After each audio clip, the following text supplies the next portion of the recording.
25 సంవత్సరాలు మనం అమెరికా వైపు చూసినాం. చాలా నేర్చుకున్నాం, చాలా సంపాదించినాం, చాలా గుర్తింపు వచ్చింది. ఇక అమెరికా అనేది మనకు అంత గొప్ప అవకాశాలు ఇచ్చే దేశం కాదు. ఇప్పుడు మనం ఫోకస్ షిఫ్ట్ చేయాల్సింది జర్మనీ మీద, జపాన్ మీద, సౌత్ కొరియా మీద, సింగపూర్ మీద, చైనా మీద. ఈరోజు కోట్లాది ఉద్యోగాలు, ఉపాధి అవకాశాలు ఆ దేశాలలో ఉన్నాయి. మనం జర్మనీ నేర్చుకోలే, జపనీస్ లాంగ్వేజ్ నేర్చుకోలే, కొరియన్ లాంగ్వేజ్ నేర్చుకోలేదు. ఈ లాంగ్వేజ్ కొంచెం కొంచెం వచ్చినా మనకు సాంకేతిక నైపుణ్యం ఉంటే లక్షలాది రూపాయల జీతం ఇచ్చి మనల్ని ఈరోజు ఉద్యోగం ఇవ్వడానికి ఆ దేశాలు మన కోసం ఎదురు చూస్తున్నాయి. అందుకే ఈరోజు నర్సరీ నుంచి 12th వరకు ఎడ్యుకేషన్లో లాంగ్వేజ్ ఉండొచ్చు, నాలెడ్జ్ ఉండొచ్చు. కేశవరావు గారి క్లాస్ రూమ్లో నిర్బంధ విద్య కాదు, వాడికి అవగాహన, వాడికి తెలివి, వానికి విషయ పరిజ్ఞానం ఉండాలని. 12th తర్వాత స్కిల్ వైపు షిఫ్ట్ చేయాలనేది నా ఉద్దేశం.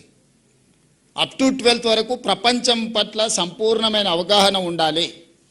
ఈ సంపూర్ణమైన అవగాహన ఇచ్చే టూలే మీరు ఇవ్వకుంటే అది జరగదు. ఈరోజు ప్రైవేట్లో 11,000 పాఠశాలలు ఉంటే 33 లక్షల మంది స్టూడెంట్స్ ఉన్నారు. ప్రభుత్వంలో 27,000 పాఠశాలలు ఉంటే మన దగ్గర 27 లక్షల మంది స్టూడెంట్స్ ఉన్నారు. ప్రైవేట్లో 11,000 పాఠశాలల్లో 33 లక్షల పిల్లలకు చదువు చెప్పగలిగినప్పుడు మన 27,000 పాఠశాలల్లో ఎంతమంది పిల్లలకు మనం చదువు చెప్పొచ్చో మీరే ఆలోచన చేయండి.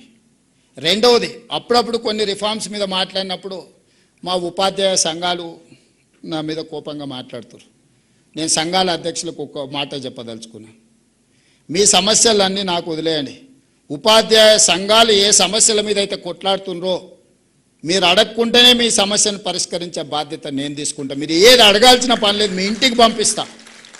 మీ ప్రమోషన్లు మీ ఇంటికి పంపించినా, మీ బదిలీలు మీ ఇంటికి పంపించినా, మీ రిక్రూట్మెంట్, డిఎస్సి రిక్రూట్మెంట్, ఏమైనా ఫ్రెష్ రిక్రూటీస్ ఇక్కడ ఎవరైనా ఉంటే లేదా మీ ఫ్రెండ్స్ ఉంటాడు కానీ 55 డేస్లో 11,000 నోటిఫికేషన్ టు అపాయింట్మెంట్ వరకు 55 డేస్లో నేను ఇచ్చిన. ఇంతవరకు ఎప్పుడైనా జరిగిందా?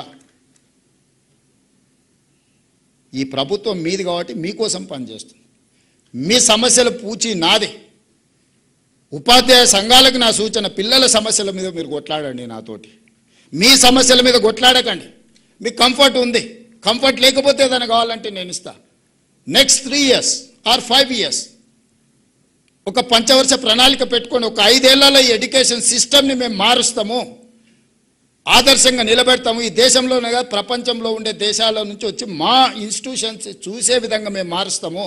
ఈ 5 ఏళ్ళు మా ఉపాధ్యాయ సంఘాలు పిల్లల సమస్యల మీద మేము ప్రభుత్వాలతో కొట్లాడతామని మీరు ఓత్తు తీసుకొని బయటకు వెళ్ళండి. ఎట్లా మారదో నేను చూస్తా. ఏ ప్రభుత్వం అయినా మీకు తల వంచదా?